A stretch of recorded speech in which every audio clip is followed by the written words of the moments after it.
Are you ready, guys? Yeah. Oops. Welcome back, everybody. It's me again. By the way, do feel free to ask questions if you want to as we go through, or throw things at me, whatever.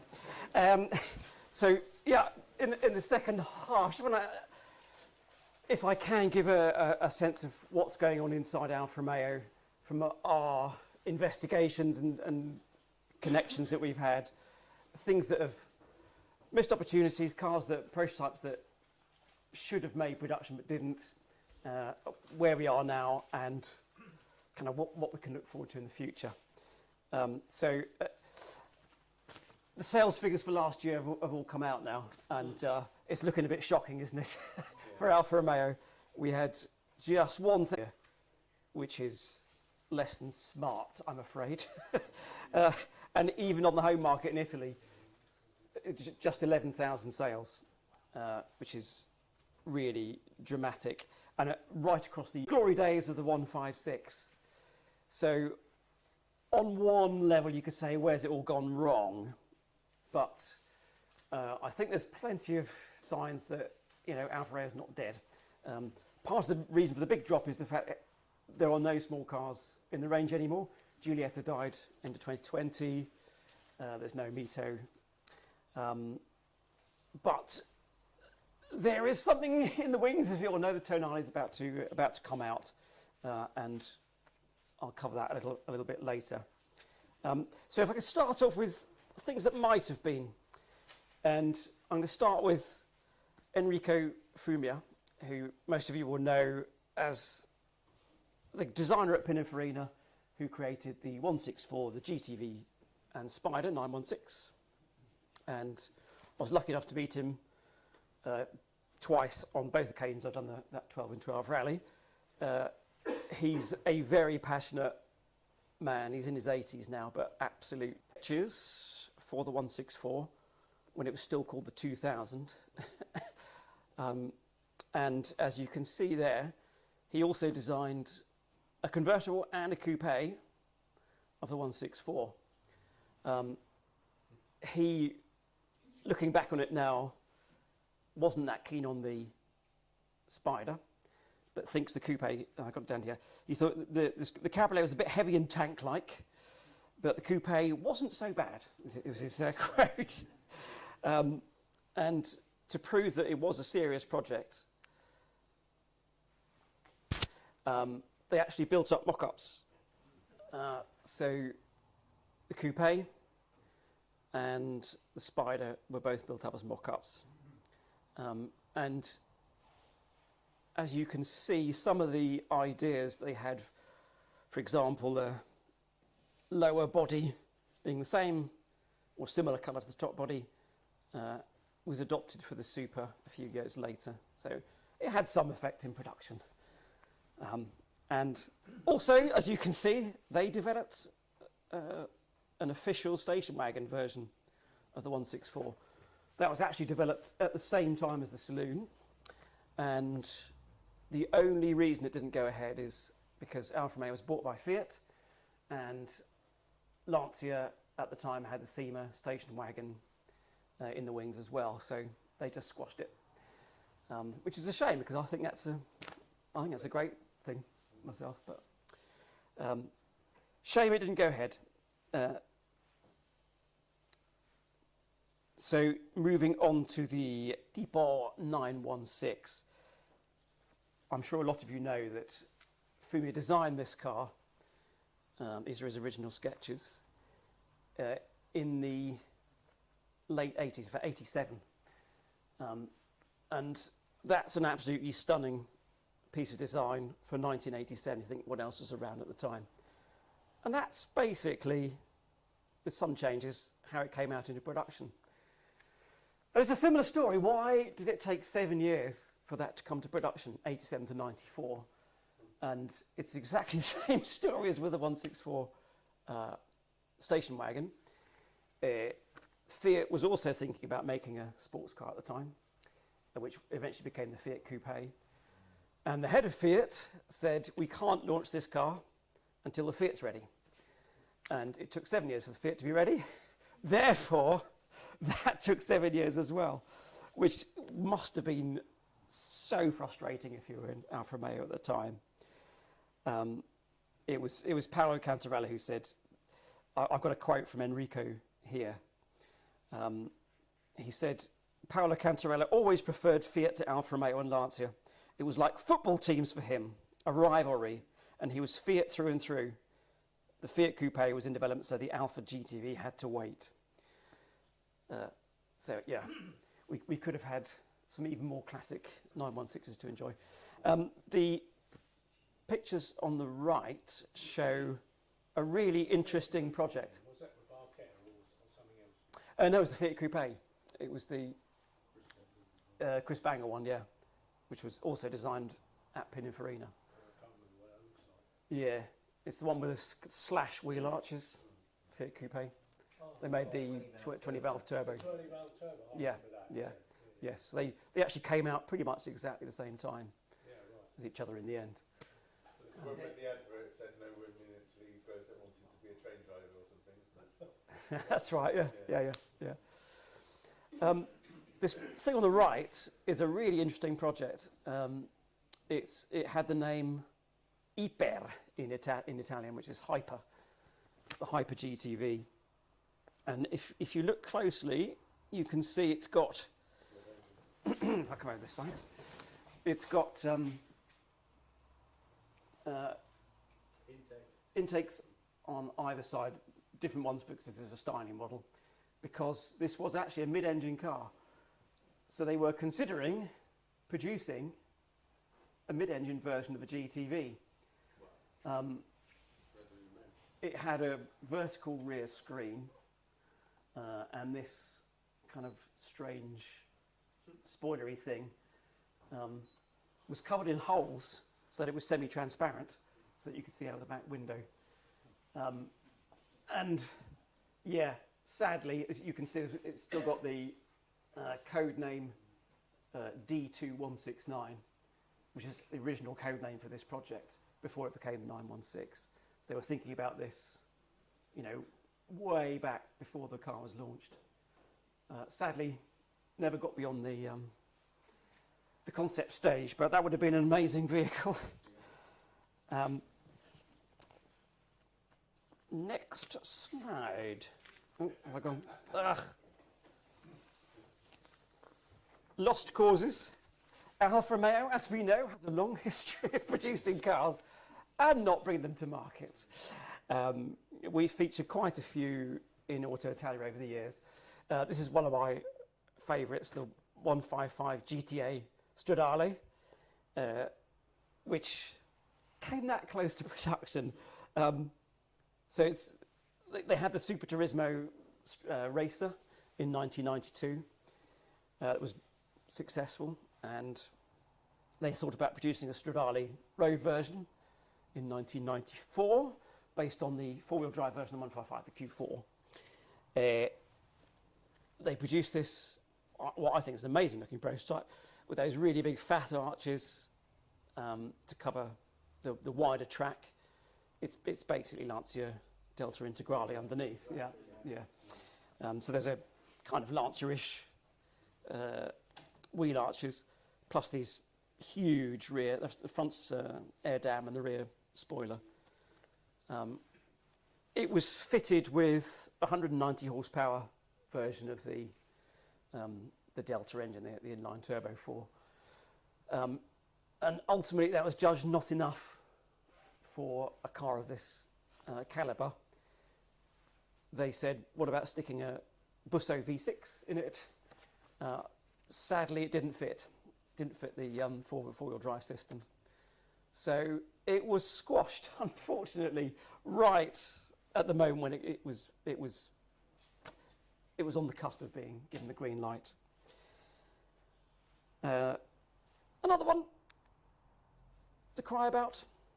There was a GTAM before the current GTAM. These pictures were taken at the Arese Museum just before lockdown in 2020. We got in just before it was all closed up again. They were just about to open this thing. It's called Backstage at the Eraser Museum. And they have all sorts of stuff hidden in an underground chamber that doesn't get to be shown at the museum. It's hidden away.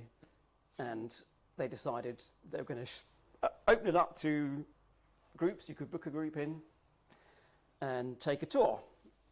And we got in just before lockdown, and this is one of the cars they've got back there, the one and only GTA M. I'm hoping, by the way, that they'll allow groups back in again in the museum. I'm not quite sure whether it's up and running again yet, but I'm hoping it will be.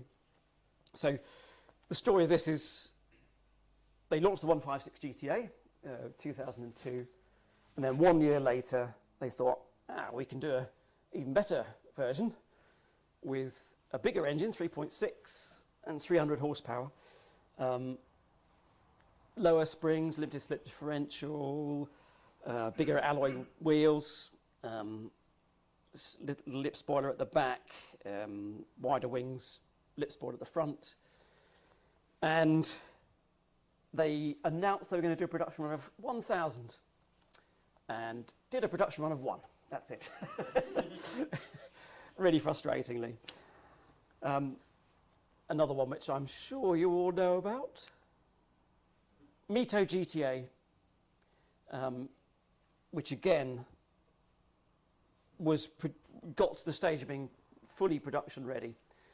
And a number of things that are interesting about this. The engine was it's the same 1.75, 240 horsepower that eventually made it into the 4C. It's a two-seater, much like the Abarth Biposto became, and it had a carbon fibre roof, much like the Giulia Quadrifoglio. So in a lot of ways, it was a really pioneering project. 155 horsepower, miles an hour rather, 0 to 62 in 5 seconds. It would have been a cracking thing. Unfortunately, it came out in 2009. Oh, another little thing is this. I forget this weird little aerodynamic thing there which covers the windscreen wiper. It came out in 2009. What was happening in 2009 was big financial crash, and also Fiat was taking over Chrysler at the time, so they had absolutely no money and said, we've got to stop doing things, and that was unfortunately one of the things they had to squash. Yes, shame. Another one, which didn't make it. And this lead into a story about the 4C, but this is the 4C Quadrifoglio, which was going to be, well, it was a design proposal for a version, an uprated version of the 4C, which never happened. And it had, well, various add-on bits, as you can see. These two cars, which are both Quadrifoglios, are pictured in, this is FCA Heritage Hub in Mirafiori, which is, in theory, open to the public. In practice, it never has opened to the public for various reasons. But watch this space. It will eventually be open to groups to book in and go and see, and it's absolutely incredible. The stuff they have there is just jaw-dropping. Mostly Fiat and Lancia, because most of the Alfa Romeos are in the Rees Museum. But as you can see, they do have quite a lot of Alfas there as well, including some prototypes. Absolutely fascinating. And the guy who runs it is Roberto Giulito. He's the ex-head of Fiat design. He designed the Multipla, yes, and the current Fiat 500. He's an amazing designer, I think, very underestimated. But he's now running the Heritage division. And as some of you may know, the Alfa Romeo 4C started off under his direction as an Abarth in 2009.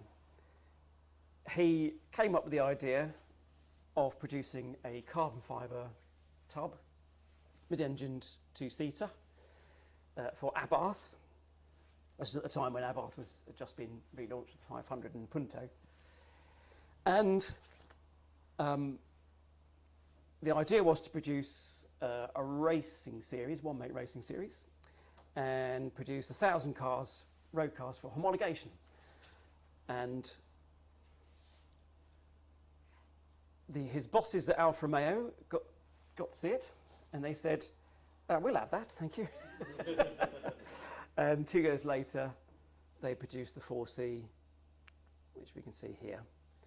That's the concept car that launched at Frankfurt in 2011.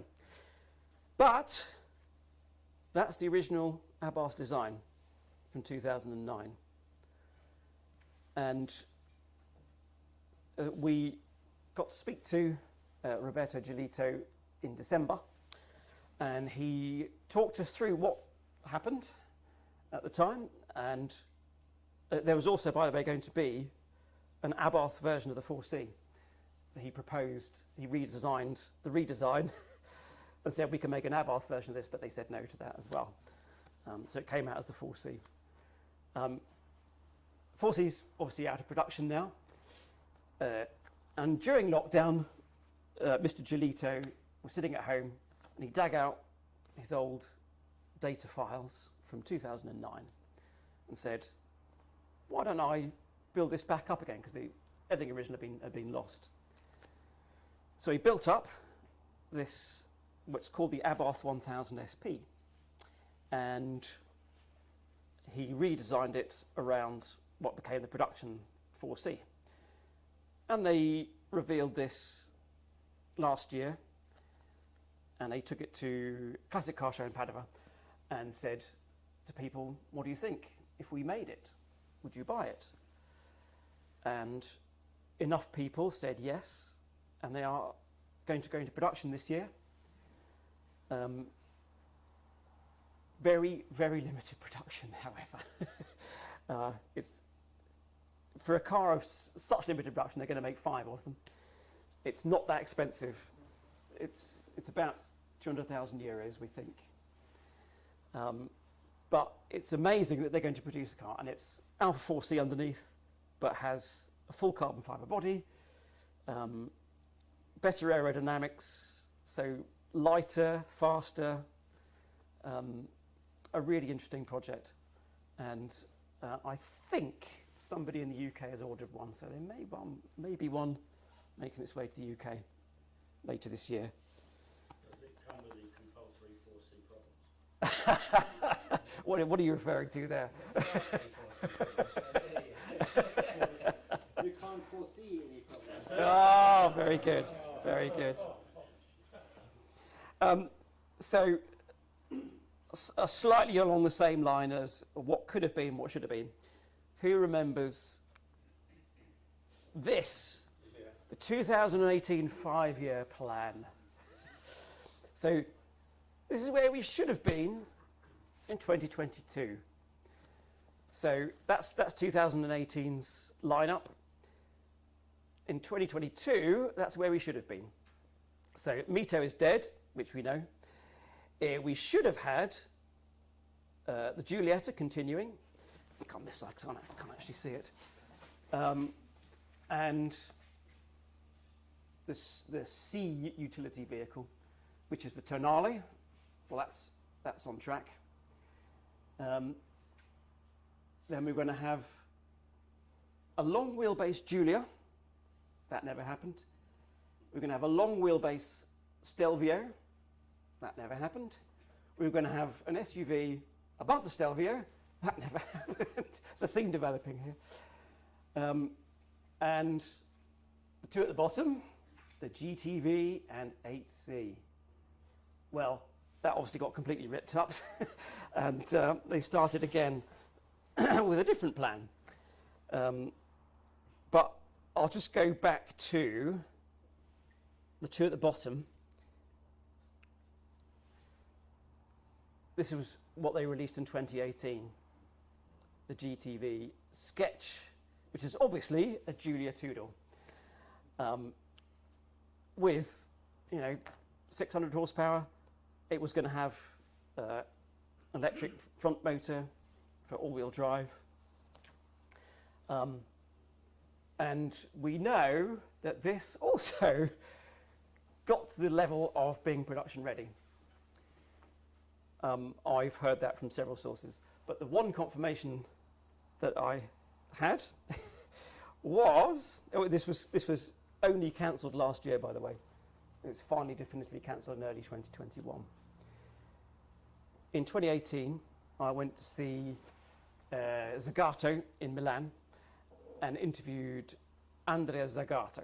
We sat in his office, which was actually at the end of the production line in the ex-Zagato factory. So it's where SZs and RZs finally came off the production line. He converted it into his office now.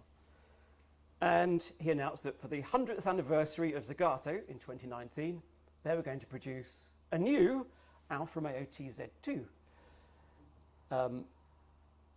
And he was very open about that. And I said, like a two-door Giulia? And he said, yes, based on the two-door Giulia. I said, so that's definitely happening then? He said, oh yes. Yeah. And this is the TZ3, which he designed actually on a Dodge Viper basis.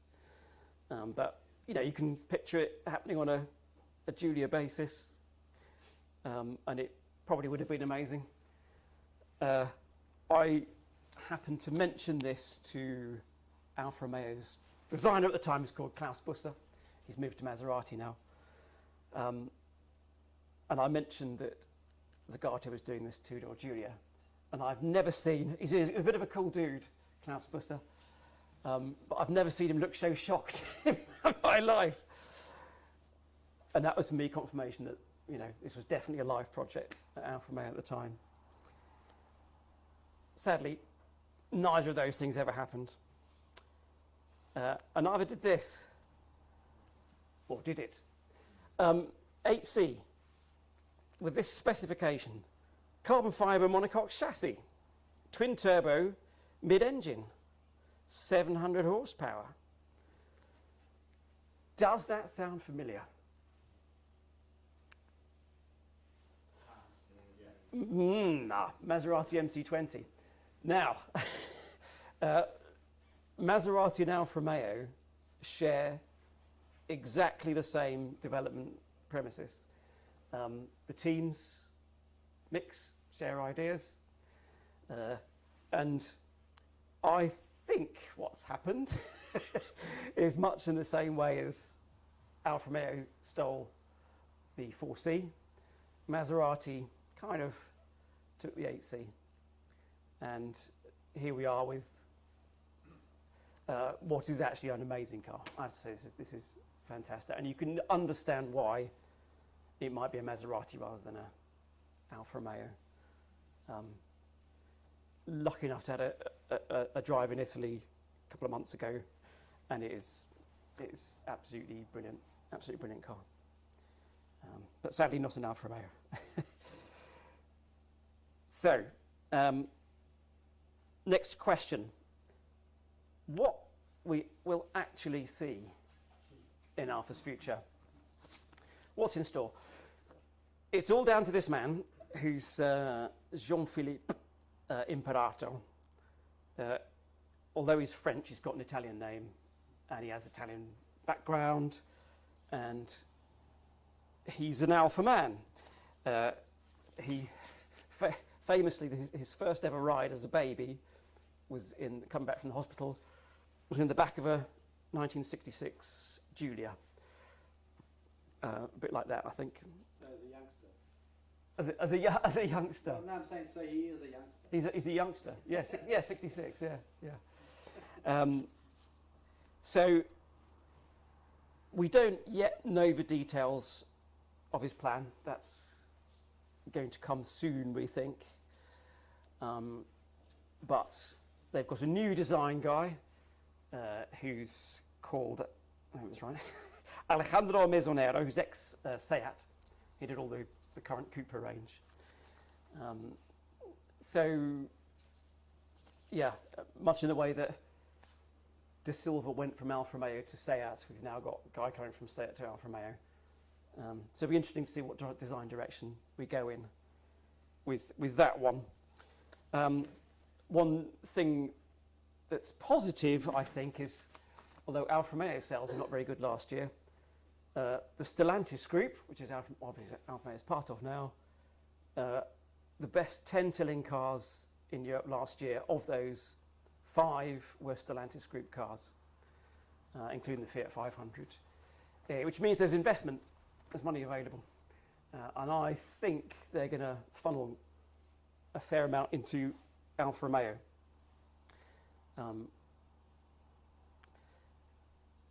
Tonale is the first fruit, except it was in development before the Stellantis merger, obviously. It's going to be, this is the concept version. The production version is going to be revealed in a week. As I say, I've seen the production version, but I can't tell you anything about it. But, you know, I don't think be that surprised by how it looks compared to this.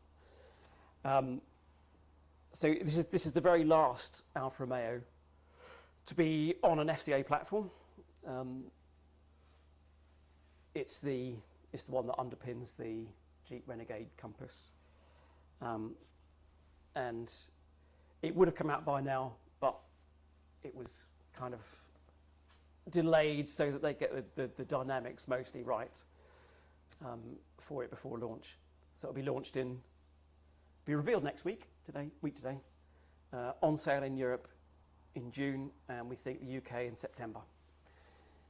And I think you can expect, well, it's kind of in the public domain that it's hybrid versions.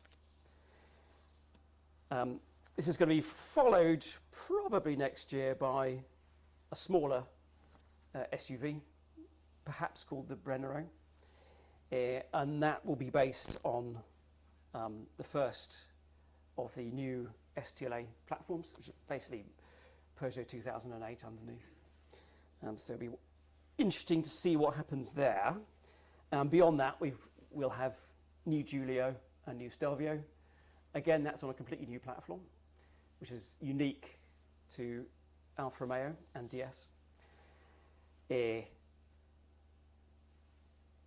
We know that it will use elements of the Giorgio platform in steering and suspension, probably, which can only be a good thing because it's an amazing platform. It's kind of a tragedy that the Giorgio platform was only ever really used on the Giulio and the Stelvio. The forthcoming Maserati Grecale will also use it, and that's it. Those are the only 3 cars that will use the Giorgio platform, which is a tragedy, really, but there you are. The last fully internal combustion engine Alfa Romeo will be made in 2027. It'll be exclusively electrified cars after that. So if you want to get one, get it in before 2027.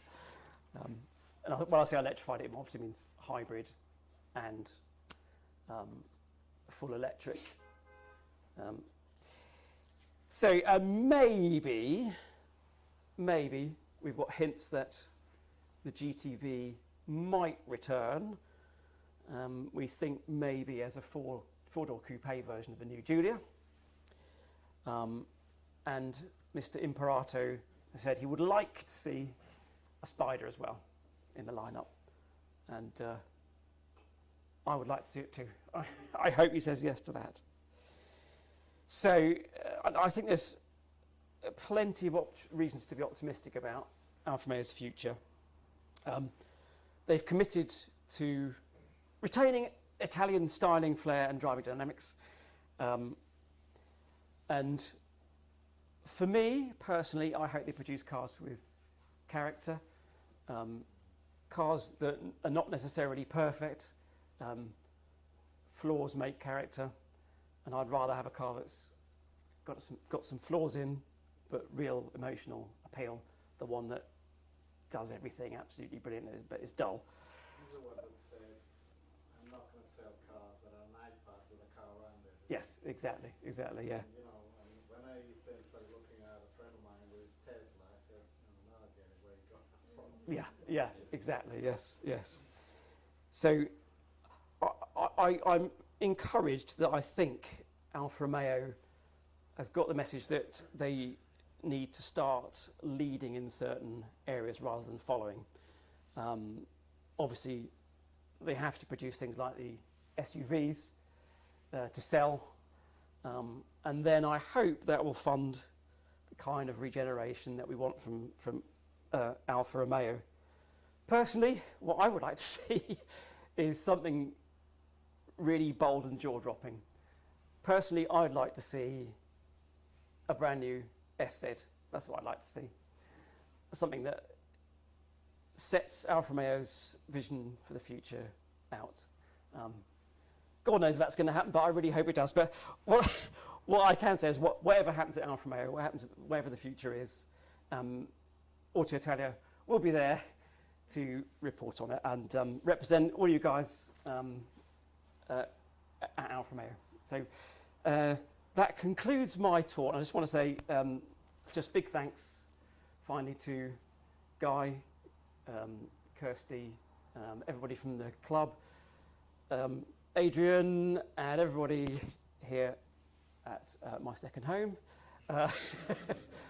And thanks very much to all you guys for coming. It's been an absolute pleasure to talk to you. Thanks very much.